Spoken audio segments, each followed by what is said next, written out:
They called me the Golden Prince. Can you imagine? Golden. Beloved son of Lordaeron. Heir to the greatest kingdom humanity had ever known. Champion of the light. If only I could return to those days, before the plague ravaged my homeland, before I stood at Stratholme's gates, before I touched Frostmourne and felt it devour everything I was. But perhaps I should start at the beginning, before the darkness, when I was just a boy who believed he could save the world.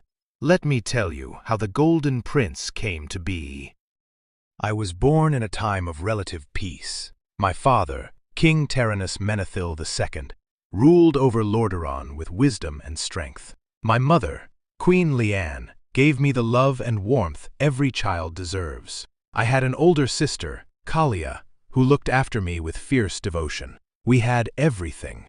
The palace was magnificent, the kingdom prosperous.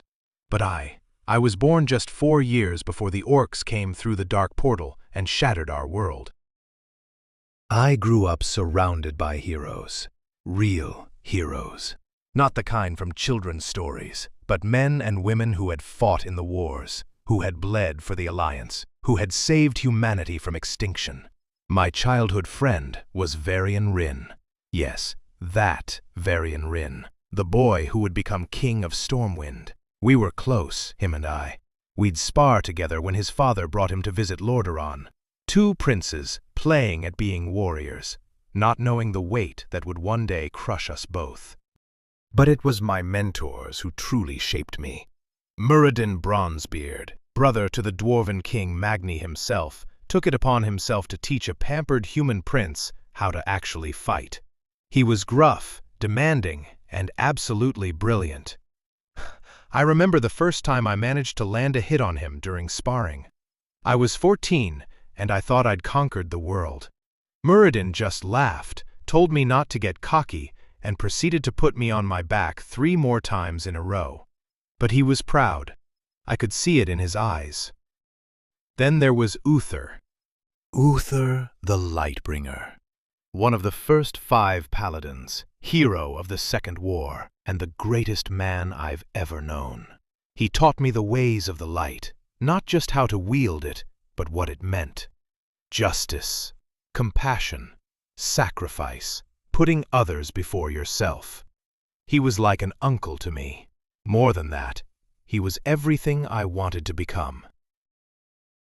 And Jaina Proudmoore, daughter of Admiral Dalen Proudmoore of Kultiras. Brilliant, beautiful, powerful beyond her years. We met when we were young. She was passing through Lordaeron on her way to study magic in Dalaran with the Kirin Tor. I fell in love with her almost immediately. The way she looked at the world with such curiosity and confidence. The way she challenged me, pushed me to be better. For years we wrote letters, and when we finally saw each other again. But I'm getting ahead of myself. When I was 19 years old, I traveled south to Stormwind City for the ceremony that would define my life.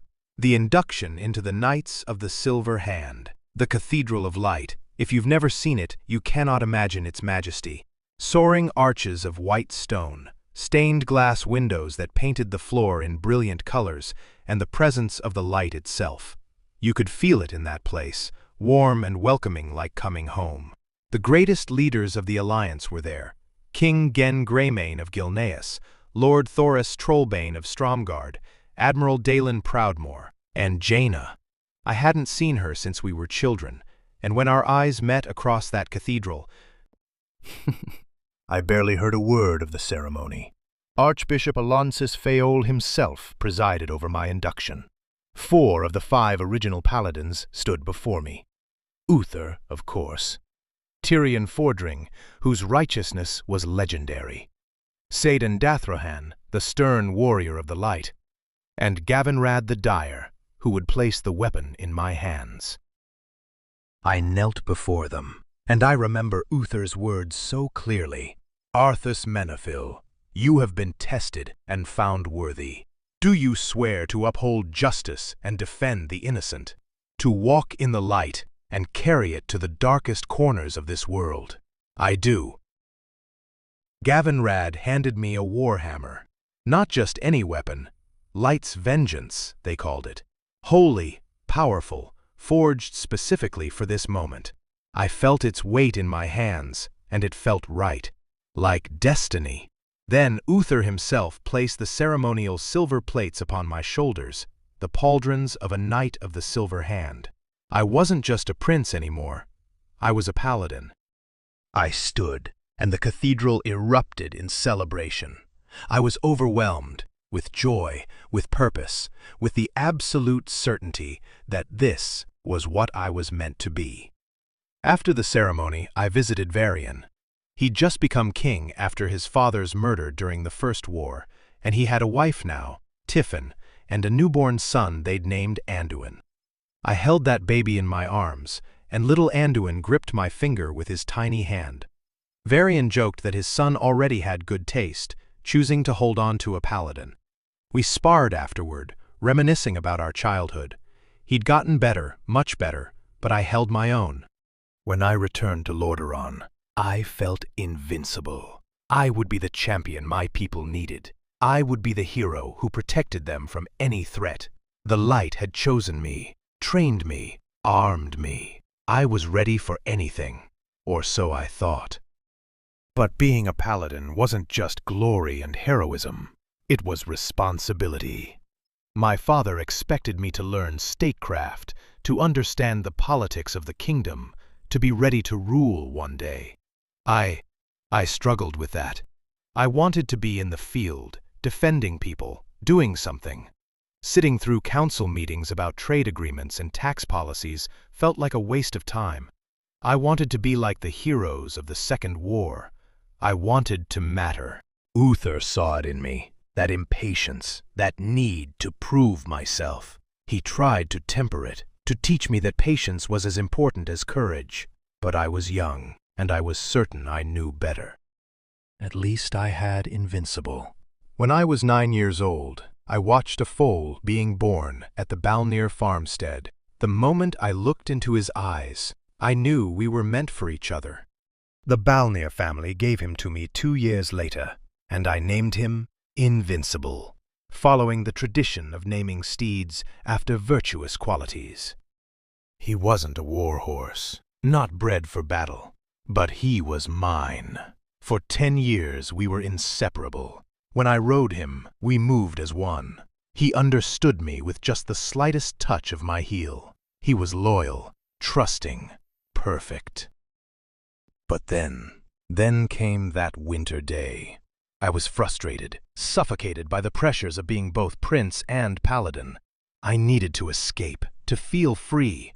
So I took Invincible out riding, even though a storm was coming. The ground was covered in ice, treacherous, but I didn't care. We came to our favorite jump. We'd made it 100 times before. But this time, Invincible slipped on the ice. He fell. We both went down hard, and when I came to, his forelegs were shattered, broken, blood in the snow. The storm was getting worse, and we were too far from help. Even with the light, I couldn't heal injuries like that. Not yet. Maybe not ever. He looked at me with those trusting eyes, in agony, waiting for me to save him. So I drove my sword through his heart. I buried him at the Balnir farmstead, where he was born. I never told anyone the truth, that it was my fault, my recklessness, my need to escape, my failure. That day, I made a vow. Never again would I be unprepared. Never again would I fail to protect someone I loved. Whatever it took, whatever sacrifices were required, I would never let that happen again. I would be strong enough, powerful enough. I would save everyone. Looking back now, from this frozen throne, I can see the threads of my fate being woven even then. The pride, the impatience, the absolute certainty that I knew what was right. The willingness to do anything, sacrifice anything, to protect my people. All the pieces were in place. All I needed was the catalyst. And it came, in the form of a plague undead rising from their graves, a necromancer named Kel'Thuzad, and a demon called Mal'Ganis who would push me to the very edge of what I thought I was capable of. The Golden Prince was about to be tested, and I would fail in ways I never imagined.